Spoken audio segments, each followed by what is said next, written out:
మరి గత 2 రోజులకెళ్ళి శరవేగంగా కేంద్ర మంత్రి హోం సహాయ మంత్రి అయినటువంటి బండి సంజయ్ గారిలో అనేకమైన మార్పులు అపరిచితులు మార్చినట్టు మారుస్తుండు. ముఖ్యంగా ఏందనంటే మరి మొన్నటి దినాన గోషామాయిల్ ఎమ్మెల్యే రాజాసింగ్ గారిని కలిసి మరి ఈయన కట్టర్ బీజేపీ కార్యకర్త అని చెప్పిండు. ఓసారి ఇందాం అసలు ఆయన ఏం చెప్పిండు అనేది ఒకసారి ఆయన ఇందాము. ఒక 2-3 మార్పులు జరిగినాయి మిత్రమా. ఆ మార్పుల గల కారణాలు ఏంటంటే మనం ఒకసారి వింటే బాగుంటది.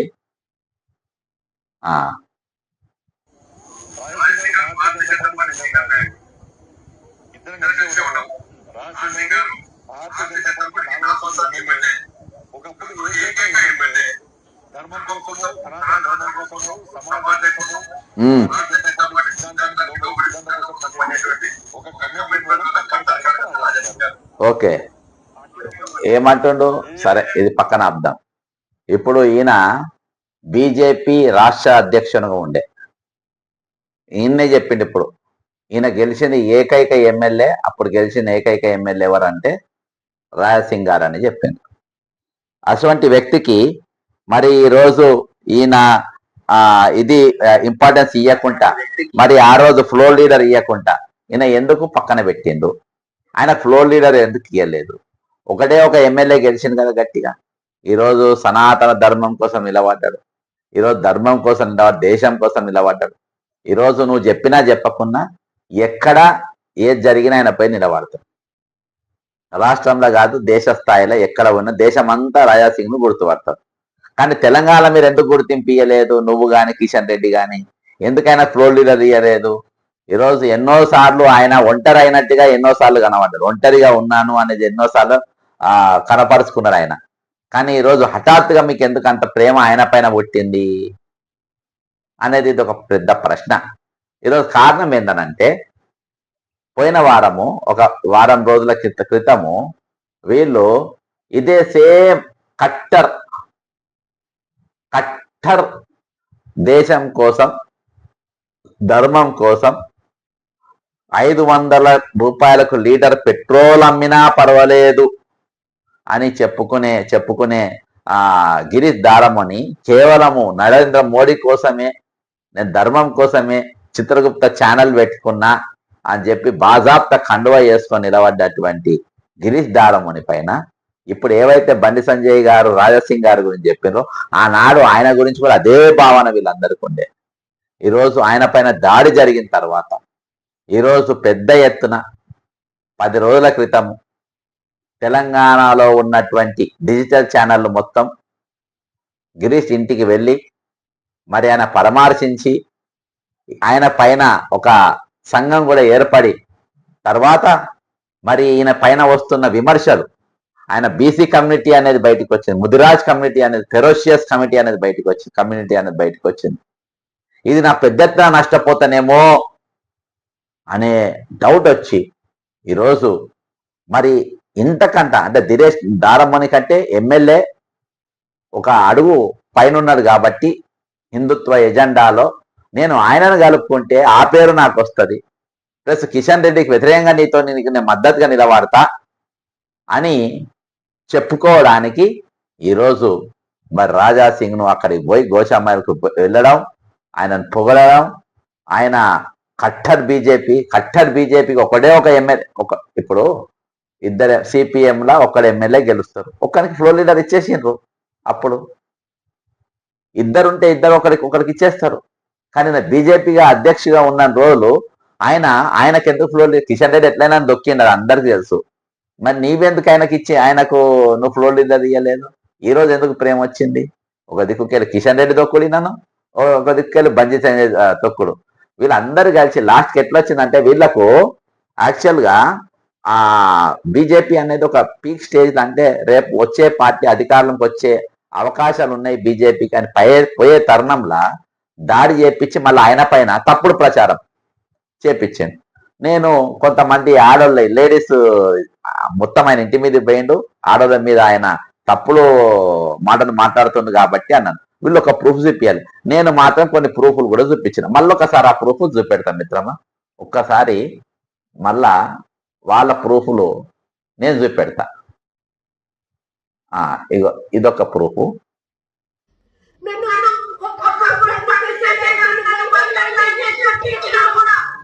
ఈమె నిర్మల్ జిల్లా అధ్యక్షురాలు.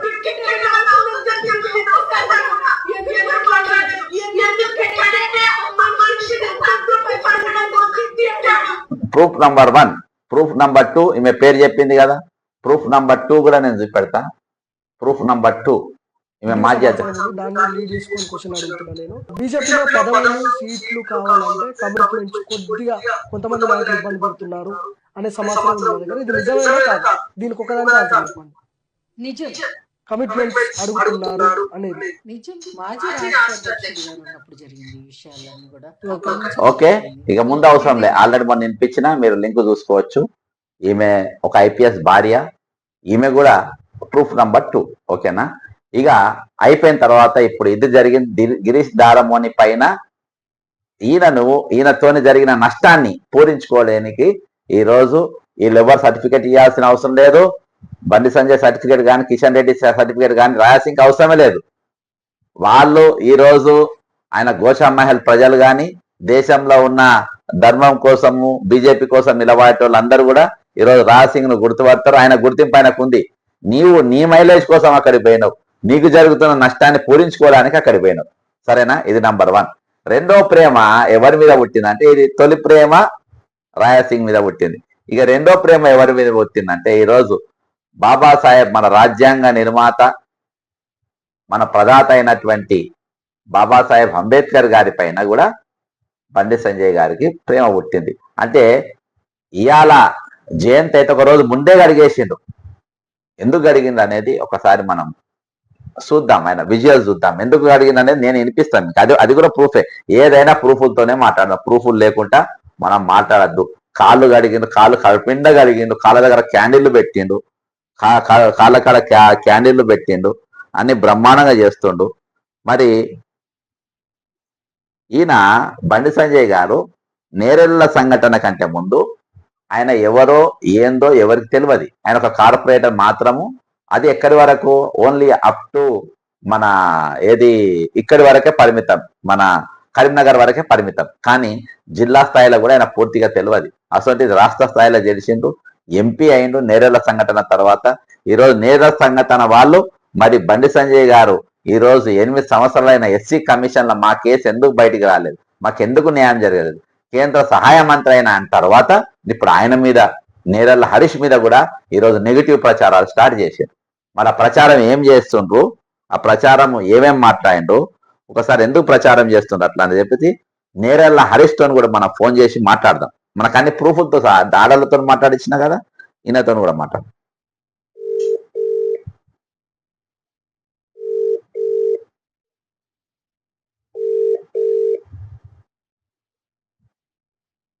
నమస్కారం. నమస్తే. నమస్తే హరీష్ అన్న, చెప్పండి. బాగున్నా హరీష్?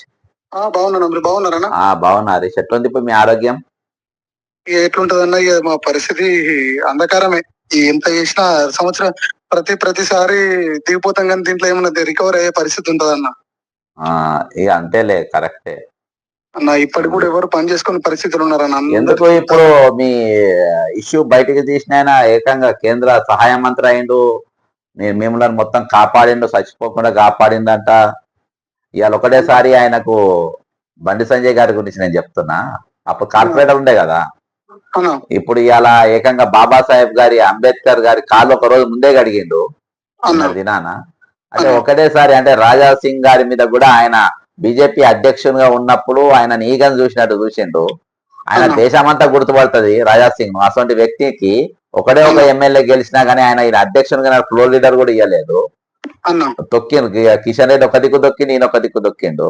ఈ రోజు ఆ రోజు మాట్లాడలేని పోయి ఆయన కట్టర్ బీజేపీ అని పొగిడిండు.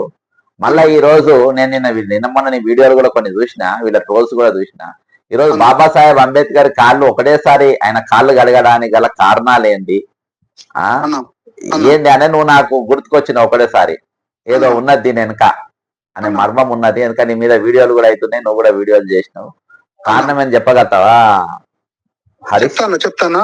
ఉమ్, నేరెళ్ల కేసు గురించి సంజయ్ అన్న దాదాపు 8 సంవత్సరాలుగా ఆయనతో తిరిగినాం. ఉమ్, నేరెళ్ల సంఘటన జరిగినప్పుడు ఆయన ముందు స్థాయిలో ఉన్నా అని చెప్పి ముందు స్థాయిలో ఉన్నాడు, కొట్లాడిండు, నేరెళ్లకు ఎస్సీ కమిషన్ తీసుకొచ్చిండు. అప్పుడు ఈయనతో పాటు కాంగ్రెస్ పార్టీ కానీ అన్ని ప్రతిపక్ష పార్టీలు ప్రతి ఒక్కరు, మానవ హృదయం అయితే ఎవరికైతే ఉంటుందో, మానవత్వం ఉంటుందో ప్రతి ఒక్కరు స్పందించారన్న. ఆ, ఆ తరుణంలో మేము బలంగా నిలబడ్డ క్రమంలో మీకు న్యాయం చేస్తా, ఉమ్, మీకు ఎవరైతే మీపై దాడి చేపించారో వాళ్ళపై చట్టపరమైన చర్యలు తీసుకున్నదాకా నేను నిద్రపోను, మీకు వెన్నంటే ఉంటా అని చెప్పేసి మాకు నమ్మకంగా మాటలు చెప్పిండు. ఉమ్, ఆ నమ్మకమైన మాటలు మేము 8 సంవత్సరాలు నమ్మినాము. ఉమ్, ఈ 8 సంవత్సరాలలో మా ఎస్సీ కమిషన్ ఏమైందంటే వస్తుంది, రేపు వస్తుంది, ఎల్లుండి న్యాయం జరుగుతుంది, ఇక అవుతుంది అని చెప్పేసి 8 సంవత్సరాలు గడుపుకుంటూ వచ్చిండన్న. ఈ 8 సంవత్సరాల్లో మొన్న రీసెంట్ గా నేను పోయి అడిగిన, అన్న మా పరిస్థితి ఏందన్నా, మరి ఎస్సీ కమిషన్ పరిస్థితి ఏంది, మాకు ఇంకెప్పుడు న్యాయం జరుగుతుంది, మరి ఇంకా ఎన్ని సంవత్సరాలు అయితే మాకు న్యాయం జరుగుతుందని అడిగితే, నువ్వు రాసి పెట్టుకోపోయి ఊక 10 సంవత్సరాల నుంచి నేరల్ ఇష్యూ అంటున్నావు, నేరల్ ఇష్యూలో ఏం న్యాయం జరగదు, నువ్వు రాసి పెట్టుకో అని చెప్పేసి నాతో అన్న. ఉమ్, నేను ఒకటే అన్న, మరి ఈ విషయం మీద మరి అప్పుడే స్టార్టింగ్ చెప్తే కదన్నా, ఇన్ని రోజులు దింపించుకొని ఇన్ని రోజులు చేసి ఇలా న్యాయం జరగదంటే ఎట్లన్నా, మరి మా కుటుంబాల పరిస్థితి ఏందో, మా పరిస్థితి ఏందని అడిగిన. ఉమ్. అడిగితే నేనేం చేయాలి పోయి, నా డ్రైవర్లకు జీతాలు ఇచ్చే పరిస్థితుల్లో లేను, నేను మీకేం చేయాలని చెప్పేసిండు. ఆ, జీతం ఎందుకు? మీరు అడిగింది జీతం కాదు కదా. మీ న్యాయం అడిగితే జీతం అని అడుగుతున్నా. ఇప్పుడు మొన్న ట్రోల్ చేసిన దాంట్లో కూడా మేము క్లియర్ గా నేను అడిగింది ఒకటే, నేరెళ్ల కేసు విషయంలో ఎస్సీ కమిషన్ కావాలని అడిగిన. ఆయన ఏమని చెప్పిస్తుండు బీజేపీలో కొంతమంది తోటి, ఉమ్, పైసలు ఇచ్చినాం అంటే, పైసలు నువ్వు బహిర్గతం గీయంగా నేను ఏ రోజైనా అద్దానన్నా, ఉమ్, నువ్వు మాకు సాయం చేస్తా అంటే ఏ రోజైనా నేను అడ్డుపడ్డానా, ఉమ్, నువ్వు మీడియా ముఖంగా చెప్తా అంటే నేను కాదన్నా. ఉమ్, నేను అడిగింది ఎస్సీ కమిషన్ రిపోర్ట్ బయట పెట్టమని చెప్తే పైసలు అని చెప్పేసి పూర్తిగా నేరెళ్ల కేసు విషయంలో ఎస్సీ కమిషన్ తప్పు పట్టే బహిరంగ చేస్తున్నా. ఆ, ఆ రోజేమో నేరెళ్ల బాధితులకు అన్యాయం జరిగింది, తడిగిరి ప్రయోగించిందని మొత్తం మమ్మల్ని వెంబడేసుకొని తిరిగి రాష్ట్ర వ్యాప్తంగా ఆయనకి ఏ రకంగా మైలేజ్ రావనో ఆ రకంగా తీసుకున్నాడు రాజకీయంగా. ఆ, మరి ఇలా మాకు న్యాయం చేసే విషయానికి వస్తే పైసల ప్రస్తావన ఎందుకు వస్తుంది నీకు?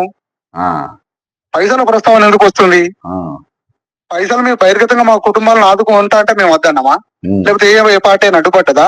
ఉమ్, మాకు కావాల్సింది ఎస్సీ కమిషన్ రిపోర్టు. నువ్వే ఉన్నావు, నీకు తెలియకుండానైతే జరగదు.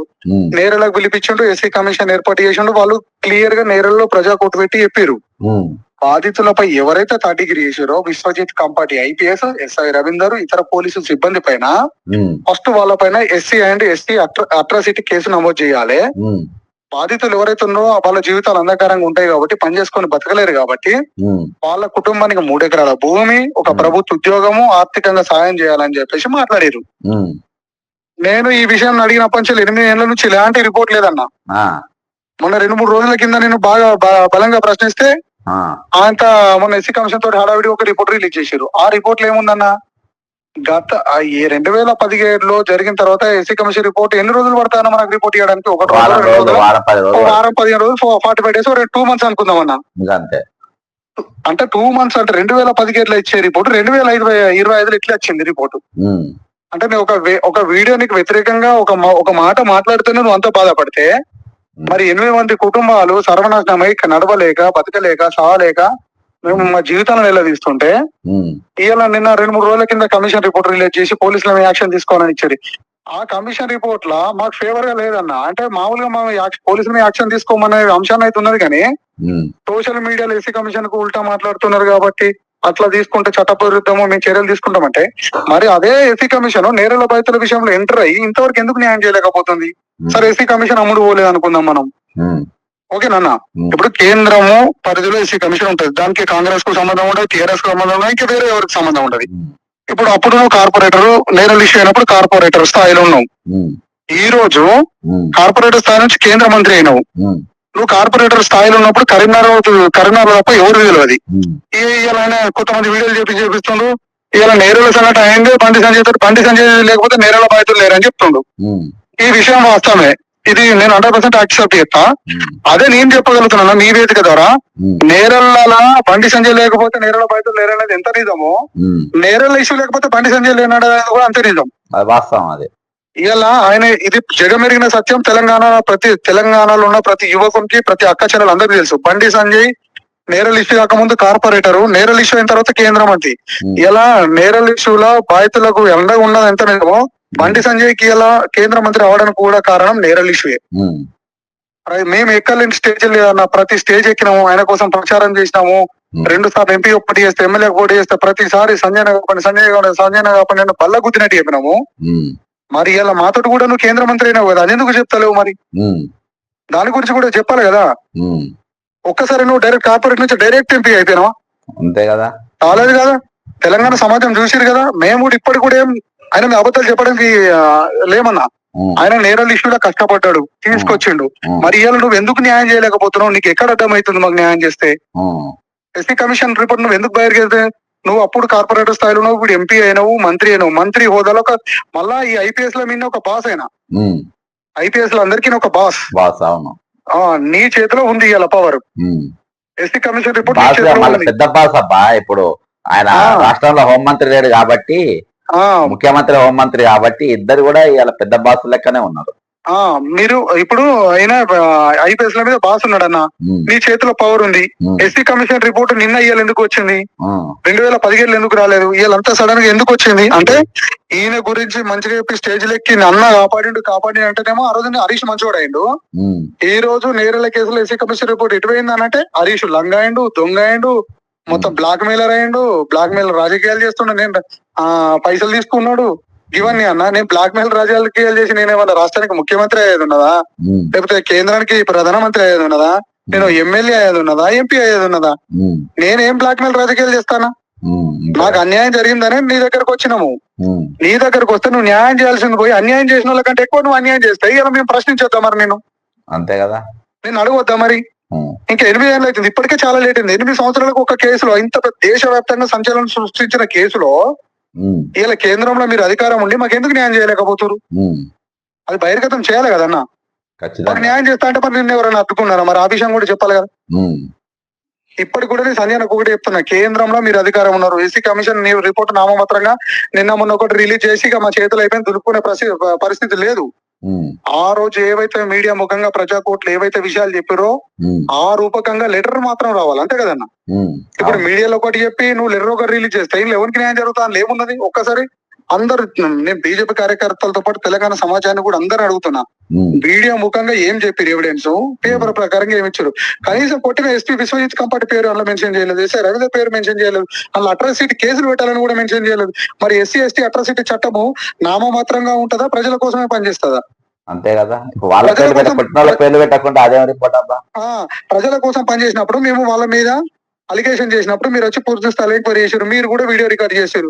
ఆ వీడియో రికార్డ్ ప్రకారం కొట్టిన పేరు మీద ఎస్సీ ఎస్టీ అట్రాసిటీ కేసు పెట్టి ఆ కమిషన్ రిపోర్ట్ విడుదల చేయాలి కానీ ఆ బాధితులకు యాక్షన్ తీసుకుంటారు అని చెప్పేసి నామమాత్రంగా high level committee, SC commission ఇక్కడ వచ్చి ఎంక్వైరీ చేసిన తర్వాత ఇంకా హై లెవెల్ కమిటీ ఏందన్న ఎవిడెన్స్ మీరు కళ్ళ ముందు చూస్తుంది.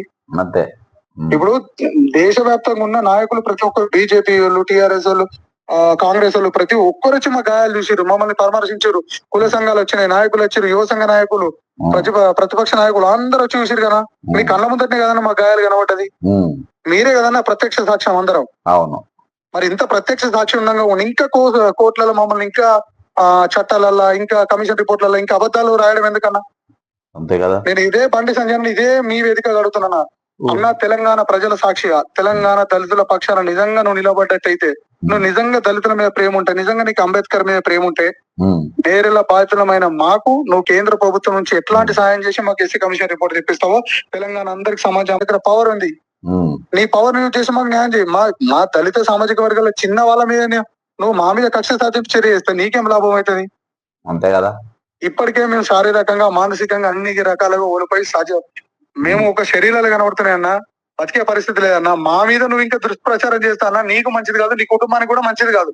మా కన్నీళ్లు, మా కలకాల, మా ఆవేదన, మా ఆక్రోశం అన్ని నీకు మంచిది కాదు. మీకు అన్యాయం చేసిన వాళ్ళందరూ అవును, నీకు మంచిగా చెప్పినప్పుడేమో హరీష్ మంచోడు అవుతాడు, నేను ప్రశ్నిస్తే హరీష్ చెడ్డోడు ఎట్లా అవుతాడన్నా? అంతే కదా. నువ్వు జవాబు చెప్పాలి కదన్నా, తెలంగాణ ప్రజల సాక్షిగా చెప్పు. నువ్వు నేరేళ్ల కేసులో నువ్వు చూసిన ఆధారాలతోటి చెప్పు. నువ్వు ఆ రోజు కొట్లాడినావు. ఇవాళ తెలంగాణ ముఖ్యమంత్రి రేవంత్ రెడ్డి గారికి నువ్వు ఒక బహిరంగ లేఖ ఈ నేరేళ్ల బాధితులకు ఆ రోజు ప్రతిపక్షంగా హోదాలో ఉండి మనం అందరం పోయినాము, మనం అందరం గాయాలు చూసినాము, మనం అందరము బాధితుల పక్షాన్ని నిలబడ్డాము, ఇలా నేరేళ్ల బాధితులకు న్యాయం చేయాల్సిన బాధ్యత మనకుందని చెప్పి రేవంత్ రెడ్డి గారికి ఒక బహిరంగ లేఖ రాయి, ఎస్సీ కమిషన్ కు లేఖ రాయి. ఆ రోజు మీరే వచ్చారు కదా, మనమే ఎంక్వైరీ చేసినాము, ఇలా తప్పుడు రిపోర్ట్లు ఎట్లు ఇస్తారని చెప్పి ఎస్సీ కమిషన్ కు లేఖ రాయి. అమిత్ షా గారికి లేఖ రాయి, కేంద్ర హోంమంత్రి గారికి నేరుల బాధితుల్లో వాళ్ళని ఎస్పీ ఇట్లా తడిగిరి ప్రయోగించడం వాళ్ళకి అన్యాయం జరిగింది సార్, వాళ్ళకి న్యాయం చేసే బాధ్యత మన కేంద్ర ప్రభుత్వం మీద ఉందని అమిత్ షా గారికి రాయి, నరేంద్ర మోడీ గారికి లెటర్ రాయి. మాకు న్యాయం చేస్తా అంటే నేను అర్థనటోళ్ళు ఎవరు తెలంగాణలో? అంతే కదా. నేను చాలా సందర్భాల్లో అడిగిన అన్న అమిత్ షా గారికి లెటర్ రాయన్న, అమిత్ షా గారిని కలిపిరన్న. కరీంనగర్ లో ఎన్నికల ప్రచారంలో వచ్చినప్పుడు అమిత్ షా గారు స్వయంగా మాట్లాడారు. నేరెళ్ల ఘటనలో దళితుల పైన థర్డ్ ప్రయోగించి వారి జీవితం నాశనం చేశారని.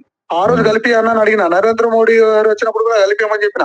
వీళ్ళందరూ కలిపియమని ప్రతిసారి అడిగిన. ఎప్పుడైనా అవుతుంది అని కాలయాపన చేసుకుంటా 8 సంవత్సరాలకు వచ్చినాక నాకు సంబంధం ఏం చేతులు ఎత్తేస్తే ఈ రోజు మా బాధిత కుటుంబాలు ఎటు పోవాలి? మరి మాకు సమాధానం ఎవరు చెప్పాలి? మరి మాకు ఎస్సీ కమిషన్ రిపోర్ట్ ఎట్లా రావాలి? మరి నీకు బాధ్యత లేదా? దళితుల గురించి నువ్వు గొప్పగా మాట్లాడితే మరి మేము దళిత సామాజిక వర్గాలమే కదా, బీసీ బిడ్డలమే కదా, ఇల్లున్నది. అగ్రవర్ణ కులాలు ఎవరు లేరు కదా, మరి మాకు ఎందుకు న్యాయం చేయవు? మేము ఎస్సీ కమిషన్ రిపోర్ట్ అడిగితే తప్ప అడగొద్దా? మరి ఇయ్యరా? మాకు న్యాయం చేయరా? ఈ దళితులు అంటే ఎప్పుడు అనవార్య వర్గాల లెక్కనే బతుకన్నా ఇంకా కూడా మాకు న్యాయం చేయరా? మాకు కనీసం న్యాయం జరిగే హక్కు కూడా ఈ భారతదేశంలో మాకు లేదా? మరి స్వేచ్ఛగా బతికే హక్కు లేదన్నా? మాకు అన్యాయం జరిగితే కూడా అడిగే హక్కు లేదన్నా? ఖచ్చితంగా ఉంటది. ఎందుకంటే బరాబర్ ఉంటది. నేను ఇప్పటికీ కూడా చెప్తున్నా, తెలంగాణ ప్రజలందరికీ కూడా చెప్తున్నా, వాస్తవ విషయాలు గ్రహించండి. అప్పుడు ఆయనని ఎంబడేసుకొని కొట్లాడని చెప్పిండు, ఇప్పుడు ఆయననే న్యాయం చేయలేకపోతుండు. ఎస్పీ కమిషన్ రిపోర్ట్ లో విశ్వజిత్ కంపటి ఐపీఎస్ పైన, ఎస్ఐ రవీందర్ పైన, పోలీస్ సిబ్బంది పైన చట్టపరమైన చర్యలు తీసుకోవాలని గవర్నమెంట్ కి ఎస్సీ కమిషన్ నుంచి రిపోర్ట్ ఇవి అని చెప్పండి అన్న. ఖచ్చితంగా మనం కూడా పోయి కలుద్దాం హరీష్. నువ్వు ఒకసారి రా ఈ మధ్యలో. ఎస్సీ కమిషన్ ఇక్కడ సార్ కూడా మంచోడు హైదరాబాద్ లా. ఒకసారి ఆ కమిషన్ కూడా కలిసి మనం రిప్రజెంటేషన్ కూడా ఇద్దాం. మనం ఇచ్చి మన ప్రజలలో పోదాం. ఇక ప్రజలలో పోదాము అన్న. ప్రజల వేదికగానే రావడానికి సిద్ధంగా ఉన్నా. బాధిత కుటుంబాలన్నీ అన్న ఇలా పనిచేసుకోవాలని బతకలేని పరిస్థితులు ఉన్నాయి. అందరికి పిల్లలు ఉన్నారు. కనీసం వాళ్ళని స్కూళ్ళలో చదివిద్దామంటే ఫీజులు కట్టే పరిస్థితులు లేరన్నా. ఇది పరిస్థితి. ఖచ్చితంగా దయచేసి తెలంగాణ సమాజం మా వెంట ఉండాలి. మాకు న్యాయం జరిగేదాకా మీరు నిలబడాలి. ఎందుకంటే మీ ధైర్యంతో మేము నిలబడ్డాము. అంతే. ఇలా మాకు అన్యాయం జరుగుతుంది, మీరు కంపల్సరీ మీరు ప్రశ్నించాలి, అడగాలి, మాకు అండగా నిలబడాలి. న్యాయం జరిగే వరకు మీరు మా వెంట ఉండాలి అని చెప్పేసి మీడియా ముఖంగా మీ ముఖంగా అందరికి ధన్యవాదాలు తెలియజేస్తున్నాను. Thank you brother. మళ్ళీ మిత్రమా, ఇది రగులుతున్న ఒక కడుపు, దెబ్బతిన్న ఒక కడుపు. ఈరోజు ఆయనకు అన్యాయం చేస్తారు. బాబాసాహెబ్ అంబేద్కర్ గారి వారసులైనటువంటి ఎవరి కోసమైతే రిజర్వేషన్లు తీసుకొచ్చిన వాళ్ళనేమో తల మీద కాలేసి తొక్కుతాడు. ఈయన కాళ్ళు మొక్కుతాడు, ఆ కాళ్ళు తీసి నెత్తి మీద పెట్టి తొక్కుతాడు. ఇది పరిస్థితి. గిరీష్ హరీష్లు ఇద్దరు కూడా వాళ్ళు ప్రశ్నించడం మొదలుపెట్టి మాకు జరుగుతున్న అన్యాయం, మనం చెప్పేది ఒకటి చేసేది ఒకటి అని అడిగినందుకు ఈరోజు ఆయన మీద దాడి చేసి ఆడోళ్ళ మీద తప్పుడు ప్రచారాలు చేస్తుందని చెప్పేసి తప్పుడు స్టోరీ అల్లి ఈరోజు పోలీసులు మొత్తం ఆయన కబంధ హస్తాలలో పెట్టి ఆయనకు ఎటువంటి దాడి లేకుండా కుటుంబస్తుల ముందే చిన్న పిల్లల ముందు, భార్య ముందు వాళ్ళ మీద దాడి చేసిన పరిస్థితి. ఈరోజు అదొక దిక్కు అయితే, ఇంకో దిక్కు మరి హరీష్ మాకు చేసిన అన్యాయం ఏంది, ఈరోజు మా మీద దాడి చేసిన పోలీసుల పేర్లు ఎందుకు లేవు, మీరు ఏం చేస్తున్నారని అడిగినందుకు ఆయన మీద డబ్బులు తీసుకున్నారని చెప్పి ప్రచారం. అంటే పేదోళ్ల పైన, బలహీన వర్గాల పైన డబ్బులు తీసుకున్నారు, బ్లాక్ మెయిల్ చేస్తున్నారు అని ఇటువంటి ప్రచారాలు చేయడం ఎంతవరకు సబబు అని చెప్పేసి నేను ఈరోజు బీజేపీ నాయకులందరినీ అడుగుతున్నా. ఈరోజు మీరు ఎవరిని పోయి పరామర్శించరు, ఎవరిని అడగరు. ఈరోజు మీకెందుకు మేము మీతో నిలబడతామని చెప్పి తక్కిన నాయకులు కూడా నిలబడరు. ఈరోజు ఎన్నర్లేంది రాజా సింగ్ పైన ప్రేమ, ఎన్నర్లేంది బాబాసాహెబ్ అంబేద్కర్ గారి కాళ్ళ పైన కూడా ప్రేమ పుట్టిందని అంటే ఈ రోజు వాళ్ళ స్వార్థం కోసం, నీచ రాజకీయాల కోసం ఎంతనైనా దిగజారుతామని చూపించుకుంటారు. మాకు ఎదురు తిరిగితే దాడి చేస్తాం, తప్పుడు ప్రచారాలు చేస్తాం, గ్లోబల్ ప్రచారం చేస్తాం, ఏమన్నా అడిగితే మనం డబ్బులు అడుగుతుండ్రు, బ్లాక్ మెయిల్ చేస్తుందని చెప్పి బ్లాక్ మెయిల్ లో ముద్ర చేసే పరిస్థితికి ఈసారి ఒక కేంద్ర మంత్రి దిగజారుతుందంటే అర్థం చేసుకోవాలి. 8 మంది ఎమ్మెల్యేలు ఉంటారు, 8 మంది ఎంపీలు ఉంటారు, 2 ఎమ్మెల్సీలు ఉంటారు. ఈ రోజు జరుగుతున్న రావణ కాష్టాన్ని, జరుగుతున్నటువంటి దాడులను చూసి, అప్రజాస్వామ్య చర్యలను చూసి ఎవరు కూడా ఖండించారు. ఈరోజు బీజేపీ వచ్చే రోజులలో అధికారంకి వచ్చే దిశగా ఉందని చెప్పి అనుకునే పరిస్థితులలో అది ఎట్లా వస్తుందో చూస్తామని చెప్పేసి బండి సంజయ్ లాంటి వాళ్ళు, కిషన్ రెడ్డి వాళ్ళు వాళ్ళ ప్రయత్నాలు వాళ్ళు చేస్తున్నారు. ఇది జరుగుతున్నటువంటి ఈ వీడియోను సాధ్యమైనంత వరకు షేర్ చేయండి. నేను చెప్పింది వాస్తవాలు, నేను చూపించిన సాక్ష్యాలు కూడా వాస్తవాలు అయితే మీరు దాని మీద కామెంట్ చేయండి అని కోరుకుంటూ సెలవు తీసుకుంటున్నా. జై తెలంగాణ, అమరవీరులకు జోహార్.